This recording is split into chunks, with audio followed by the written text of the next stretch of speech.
Hello, comment tu vas? Ça, c'est une question qu'on nous pose tout le temps. Mais combien de personnes veulent réellement avoir la réponse à cette question? Je suppose que toi aussi, tu as l'habitude de poser cette question aux gens autour de toi, à tes collègues, à tes connaissances, à tes amis ou aux membres de ta famille. Mais est-ce qu'on prend réellement le temps d'écouter les réponses des gens? Ou est-ce qu'on s'attend au classique, je vais bien, merci, et toi? Et puis on passe à autre chose. Et combien de fois est-ce que toi, tu te demandes si toi, personnellement, tu vas bien? Alors que tu es en train d'entamer ce deuxième épisode avec moi, j'aimerais vraiment te pousser à te poser la question. Est-ce que tu vas bien actuellement? Est-ce que tu es heureux? Est-ce que ta vie telle qu'elle s'exprime aujourd'hui te rend véritablement heureux? Pour toi, c'est quoi le bonheur? Est-ce que le bonheur, c'est la quantité d'argent que tu gagnes? Est-ce que le bonheur, c'est faire le métier de tes rêves? Est-ce que le bonheur, c'est être en couple avec l'homme ou la femme parfaite, idéale? Est-ce que le bonheur, c'est être marié avec des enfants? Est-ce que le bonheur, c'est vivre dans un pays autre que celui dans lequel tu vis? J'aimerais vraiment que tu prennes le temps de te poser la question parce que c'est à cette question que nous allons répondre aujourd'hui. Parce que notre Père qui est aux cieux a une définition claire du bonheur. J'ai envie de te dire que la Bible a les réponses à toutes les questions que tu te poses. Tu veux être heureux, mais tu ne sais pas comment faire. La réponse se trouve dans ta Bible. Tu veux améliorer tes relations avec des hommes, des femmes, avec tes parents, tes enfants, avec peu importe, avec ton entourage, avec ton patron ou avec tes employés. Les réponses aux questions que tu te poses se trouvent dans la Bible. Mais c'est parce que nous ne trouvons pas le temps d'étudier ce livre de sagesse, parce que c'est vraiment la sagesse de Dieu qui s'exprime dans ce livre, parce que nous ne prenons pas le temps de l'étudier, eh bien, on dépend des mauvais enseignements, parfois des enseignements bancals que certains influenceurs, certains coachs, certains gourous nous transmettent sur Internet. Alors, dans cet épisode, nous allons vraiment aborder la notion du bonheur. Et nous allons voir qu'est-ce que le bonheur selon les saintes écritures. Selon Dieu, qu'est-ce que le bonheur et qu'est-ce qu'il faut réellement faire pour être heureux. Et tu verras qu'en fait, c'est pas si compliqué que ça en fait le bonheur. Mais avant de te dévoiler de quoi il s'agit, je te laisse avec le générique. Hello! Bienvenue sur le Café Céleste, le podcast qui t'aide à améliorer ta vie grâce aux Saintes Écritures. Je suis Germaine Diem, servante du Christ, et chaque semaine, je partage avec toi des enseignements sur le couple, la famille, la vie professionnelle ou les finances, tous basés sur des histoires ou versets bibliques. Alors, si tu as souvent la flemme de lire ta Bible ou que tu as essayé fort sans jamais y parvenir, ce podcast va t'aider à mieux comprendre les Saintes Écritures pour les mettre en application dans ta vie. Et je prie l'Éternel qu'il crée en toi le désir ardent de lire davantage la Bible. Maintenant que c'est dit, tu n'as plus qu'à t'installer avec un café, un thé ou de l'eau et grandissons ensemble. Dans Luc 15, du verset 11 au verset 31, Jésus nous raconte la parabole du fils prodige. Alors, pour te la faire courte, c'est l'histoire d'un papa qui a deux enfants, un aîné et un cadet, deux fils. Et un jour, son cadet dit, papa, moi, je veux mon héritage. Je veux ma part de l'héritage. Je veux découvrir le monde. Je veux parcourir le monde. Je veux vivre mes propres expériences. Il est temps pour moi de quitter ton domicile. Le père attristé divise tous ses biens en deux et il remet la moitié à son fils. Il lui dit, va. Et il lui donne la bénédiction à son fils. Et son fils voilà, heureux d'avoir eu son héritage, d'avoir reçu sa part de l'héritage, qu'est-ce qu'il va faire? Il va vivre sa meilleure vie. Il va dépenser de l'argent, il va boire de l'alcool, il va côtoyer de très belles femmes, il va vraiment s'offrir les meilleures choses. Et au bout d'un moment, il dilapide sa fortune et il se retrouve pauvre. Et lorsqu'il se retrouve pauvre, qu'est-ce qu'il est obligé de faire parce qu'il doit vivre? Il cherche un emploi. Il va travailler dans une maison en s'occupant des cochons. Et en travaillant dans cette maison, il réalise qu'en fait, les cochons qu'il entretient sont mieux nourris que lui. Et il se met à repenser à son père, à repenser à la vie chez son père. Et il se souvient que les serviteurs de son père, en fait, sont mieux traités que lui actuellement. Et il se dit, il faut que je retourne chez mon père et que au moins, même si je ne retourne plus dans sa maison, mais que je sois au moins l'un de ses serviteurs. Parce que si je deviens serviteur de mon père, au moins je pourrais avoir une meilleure vie que celle que je mène actuellement. Donc, c'est ce qu'il fait. Il retourne chez son père. Il s'agenouille auprès de son père. Il demande pardon à son père. Il s'excuse et il dit vraiment, papa, je suis désolé de ce que je t'ai fait. Je t'ai blessé, je t'ai causé du tort, j'ai péché. Et donne-moi seulement un travail de serviteur dans ta maison afin que je ne meure pas de faim, s'il te plaît. Et son père le relève, heureux. Il fait venir l'une de ses meilleures robes, un de ses meilleurs vêtements. Il entoure son fils de ce vêtement. Il met à la main de son fils un anneau d'or. Il met des chaussures de qualité sur les pieds de son fils. Il demande à ses serviteurs de tuer un veau gras. Et il décide d'organiser une grande fête pour son fils et il décide de l'accueillir à la maison. Il dit, mon fils, tu étais perdu. Tu avais perdu la vie, mais tu as retrouvé la vie. Et je suis heureux de te retrouver à la maison. Tu ne seras pas un serviteur, mais tu vas retrouver ta place de fils dans la maison. Et il est tellement heureux, il organise la fête. Et pendant que la fête bat son plein, il y a le fils aîné qui vient, il demande à un serviteur, mais pourquoi il y a tant de bruit? Pourquoi tout le monde s'affaire? C'est quoi? Qu'est-ce qui s'organise à la maison? Et le serviteur lui raconte qu'en fait, ton frère est revenu à la maison et ton père est tellement heureux, il organise une fête pour accueillir ton frère et voilà, il va le réinstaller à la maison, il l'a habillé, il lui a tout fait, voilà, il lui a fait la totale, quoi. Et le fils est pris en irritation. Il dit à son père, mais comment se fait-il que moi je t'ai servi fidèlement pendant des années et des années et lui, il est parti, il t'a trahi. Il est parti avec l'héritage, il a tout dilapidé. C'est lui que tu accueilles avec une grande fête. Moi, tu n'as jamais fait de fête pour moi. Comment est-ce que c'est possible? Et le père lui dit, écoute mon fils, tout ce qui est à moi est à toi. Mais ton frère, lui, il s'était égaré. Ton frère, lui, il était mort. Et il est revenu à la vie. Et c'est normal que je le célèbre. Tu te demandes sans doute quel est le rapport entre cette parabole et l'introduction que j'ai faite au début de cet épisode. Patience, j'y viens. Mais avant de vraiment faire la transition, j'aimerais t'expliquer cette parabole. En fait, dans cette histoire, le père s'apparente à Dieu. Et les deux fils, ce sont des êtres humains, c'est-à-dire comme toi et moi. Et tu vas remarquer que dans cette vie, il y a deux types de personnes. Il y a des personnes qui, le plus tôt possible dans leur vie, j'ai envie de dire même dès l'enfance, elles se donnent à Dieu. Elles deviennent des serviteurs de Dieu parce que Dieu se révèle à elles très vite. Elles sont très croyantes, très pieuses, elles respectent tous les commandements, évitent de commettre tous les péchés capitaux et servent vraiment Dieu avec discipline. Et puis il y a d'autres qui, voilà, peut-être ont été frottés à l'évangile. Peut-être c'est ton cas aussi. Et à un moment, se sont dit, bon, il y a peut-être une autre vérité ailleurs. Il y a peut-être une autre vérité ailleurs, donc je veux mon héritage et je vais aller chercher cette vérité-là.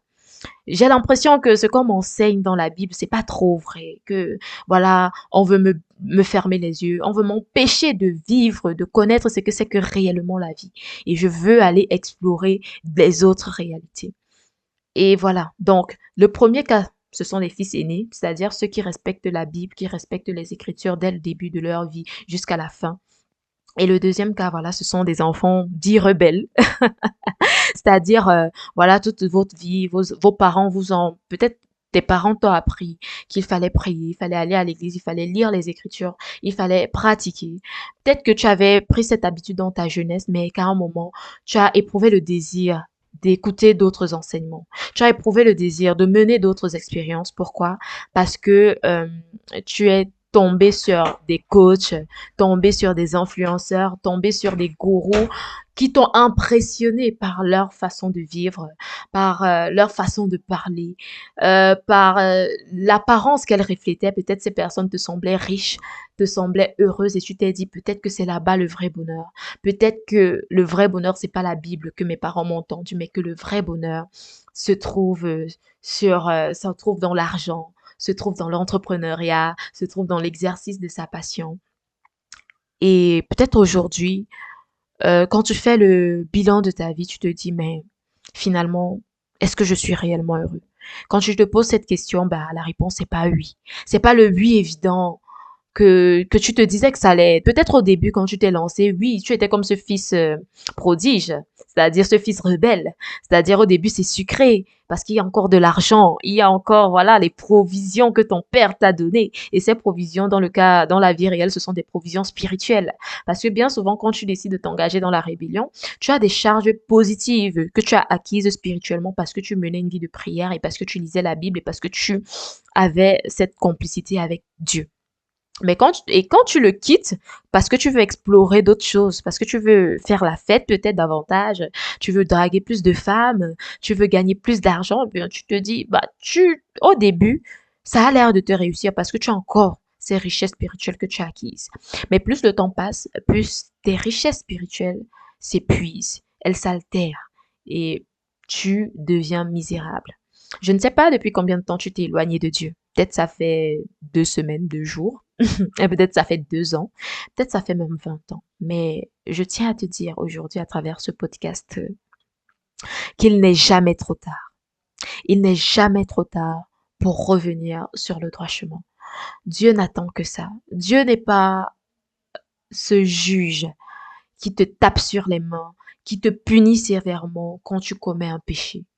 Non, le seul qui juge, j'ai envie de dire, pas qui juge, mais le seul qui persécute, qui te fait vivre la culpabilité, qui t'insulte, c'est le malin. Peut-être que, voilà, tu t'es éloigné de cette vie que Dieu avait prévue pour toi et qu'aujourd'hui tu n'es plus spécialement heureux, que ta vie ne te comble plus, pas parce que tu ne gagnes pas assez d'argent ou parce que voilà ton travail ne te plaît plus, mais parce que d'une certaine façon tu te sens vide. Tu as l'impression que voilà les choses n'avancent pas comme elles devraient avancer. Tu n'arrives pas à mettre le doigt dessus, mais voilà, tu es complètement vide. Et sache que ce vide que tu ressens, c'est un vide spirituel. Et je tenais vraiment à parler de ça avec toi aujourd'hui parce que c'est un sujet dont on ne parle pas suffisamment. Du moins, il n'est pas abordé comme je vais l'aborder avec toi aujourd'hui. Beaucoup de personnes qui communiquent en ligne surtout, euh, considèrent leur spiritualité comme un secret, considèrent leur relation avec Dieu comme un secret. On prend Jésus-Christ comme un secret, c'est-à-dire si je crois en Christ, je ne vais pas trop en parler parce que voilà, c'est mon secret. Je ne vais pas faire de débat religieux. Je ne te demande pas de faire de débat religieux, mais il est question souvent de donner à César ce qui appartient à César et de donner à Dieu ce qui appartient à Dieu. Si tu appartiens à Dieu, alors ne te retire pas de sa face et admets que les prouesses ou les accomplissements que tu as fait dans ta vie jusqu'ici, c'était par sa grâce. Pas parce que tu étais le plus intelligent, pas parce que tu étais le plus formidable, le plus spécial, mais juste parce que tu as bénéficié d'une grâce divine. Et à ce propos, je tiens à partager avec toi un verset, du moins un passage, le psaume 1. Le psaume 1 qui dit ceci. Heureux l'homme qui ne suit pas le conseil des impies, ni dans la voie des pécheurs ne s'arrête, ni au siège des railleurs ne s'assied, mais se plaît dans la loi de Yahvé, mais murmure sa loi jour et nuit. Dans ce psaume, on nous définit c'est quoi un homme qui est heureux en fait. C'est quoi le bonheur? Le bonheur, contrairement à ce que la société veut te faire croire, c'est pas de rouler dans une grosse voiture, d'avoir des plus belles femmes du monde, d'être célèbre, de côtoyer des stars, d'aller dans des hôtels de luxe, de voyager. Non, c'est pas ça le bonheur. Le bonheur, la définition du bonheur varie d'une personne à l'autre, mais la constante, ça reste le fait d'agir selon la loi de Dieu, le fait de garder cette communion avec Dieu. Et si aujourd'hui tu n'es pas heureux ou heureuse, c'est peut-être que tu as perdu cette relation, tu as perdu cette complicité avec Dieu. Pas parce qu'il s'est détourné de toi, parce que Dieu ne se détourne jamais de nous. Il est toujours là, il nous a créés, et il ne veut que notre bien. Mais parce que toi, tu as décidé de te détourner pour suivre d'autres enseignements. Tu as décidé de suivre les conseils des impies. Et aujourd'hui, tu payes le prix.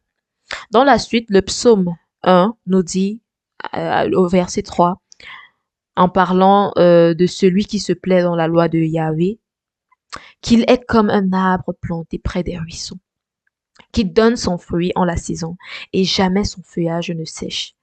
Tout ce qu'il fait réussit. Pour les impies, rien de tel. Celui qui marche selon la loi de Dieu, tout ce qu'il fait réussit. Son arbre porte des fruits. Mais celui qui marche comme les impies, il n'a pas droit à la réussite. Il est comme un arbre desséché. Tout ce qu'il fait n'est que échec. Peut-être aujourd'hui, tu as l'impression que voilà, le succès t'a fui, que voilà, tu n'arrives plus vraiment à accomplir ce que tu accomplissais par le passé. Tu n'arrives plus à exceller comme tu excellais, ou du moins, peut-être tu n'as même jamais excellé. Selon toi, tu n'as jamais été excellent. Et ce podcast a pour but de te montrer comment est-ce que tu peux vraiment être excellent. L'excellence, ce n'est pas de chercher à ressembler aux gens qui sont sur les réseaux sociaux, parce que tu ne connais pas leur vie. Tu ne sais pas quels sont les sacrifices qu'ils ont dû faire pour pouvoir avoir le lifestyle que tu vois en ligne. Tu ne sais pas si ce lifestyle, ils l'ont parce qu'ils vivent sur la dette. Tu ne sais même pas s'ils sont heureux. Tu ne sais pas si peut-être que pour eux, la seule source de bonheur, c'est d'avoir tes likes et tes commentaires et que quand ils ferment les réseaux sociaux, ils ne sont pas heureux. Est-ce que c'est ce que tu veux vraiment pour ta vie? Est-ce que tu veux être ce type de personne qui n'est heureuse que lorsque, voilà, on like ses posts, lorsqu'on commente ses publications en lui disant, voilà, t'es beau, t'es belle, j'aimerais trop être comme toi. Est-ce que tu penses que c'est vraiment ça, être heureux? Ou alors est-ce que tu penses qu'il y a une autre version du bonheur? Parce que d'après les saintes écritures, le bonheur, c'est le fait de marcher selon la loi de Dieu. Le bonheur, le véritable bonheur, c'est le fait de se plaire dans la présence du Seigneur. Et pour ceux qui ne se plaisent pas dans la présence du Seigneur, pour ceux qui marchent comme les impies, c'est-à-dire ceux qui ne croient pas en Dieu, ceux qui dénigrent Dieu, qui dénigrent ses enseignements à longueur de journée, pour eux, la Bible est claire. On dit, ils sont comme la balle qu'emporte le vent. Ainsi les impies ne tiendront pas au jugement, ni les pécheurs à l'assemblée des justes. Car Yahvé connaît la voie des justes, mais la voie des impies se perd. Écoute, Dieu est tout-puissant. Dieu n'a pas besoin de ta prière pour être Dieu. Il n'a pas besoin de ta prière pour se sentir Dieu. Tu as plus besoin de la prière que Dieu n'a besoin de ta prière.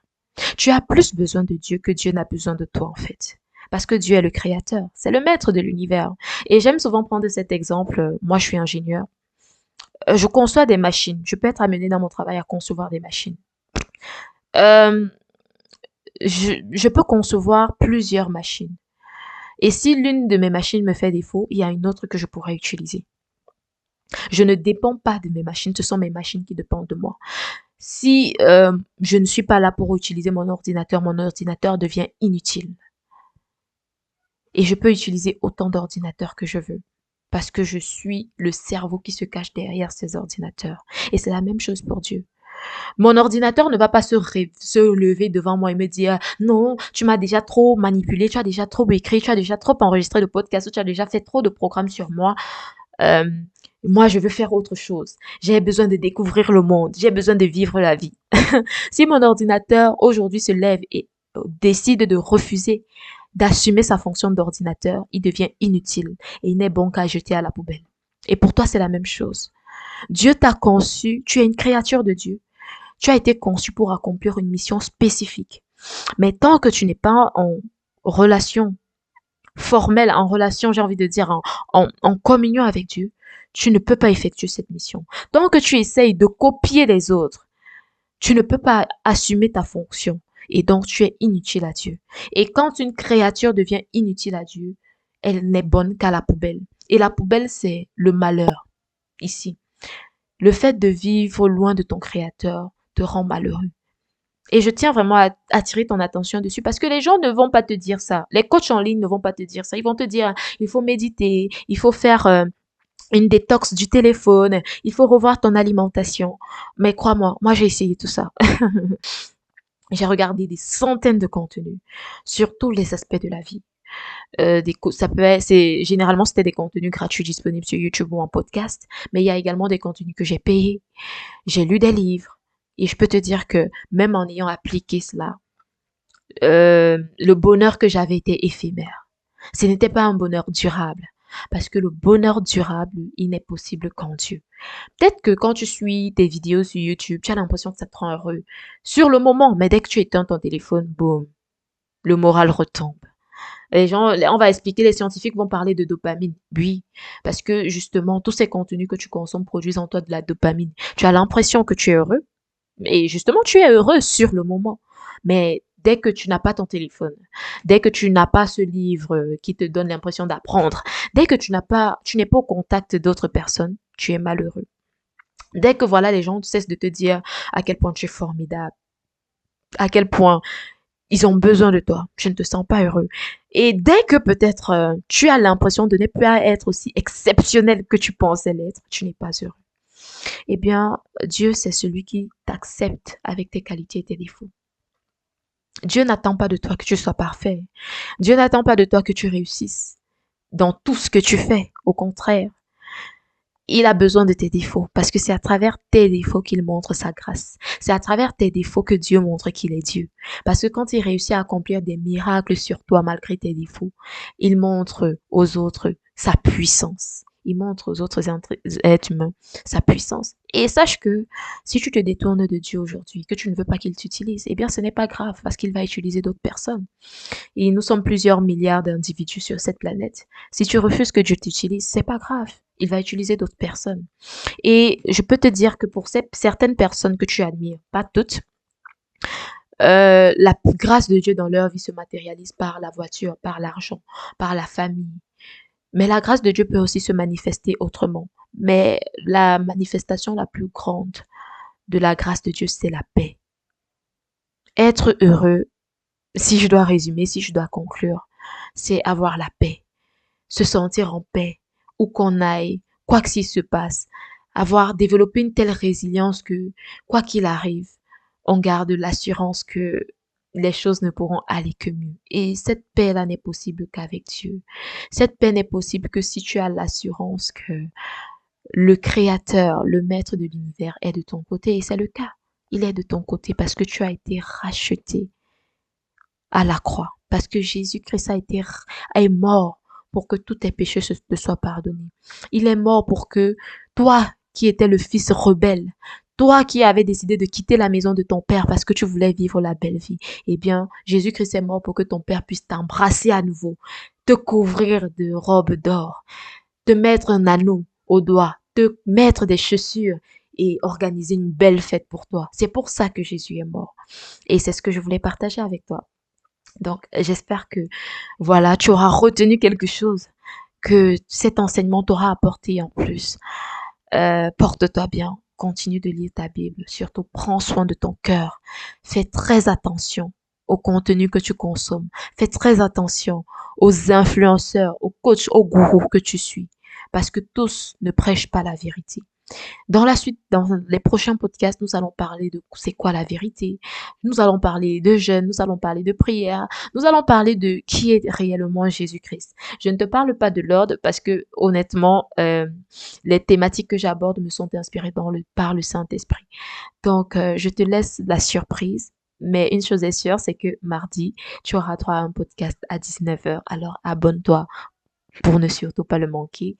Partage-le aussi à des personnes autour de toi que tu penses que ça pourra aider et sois béni.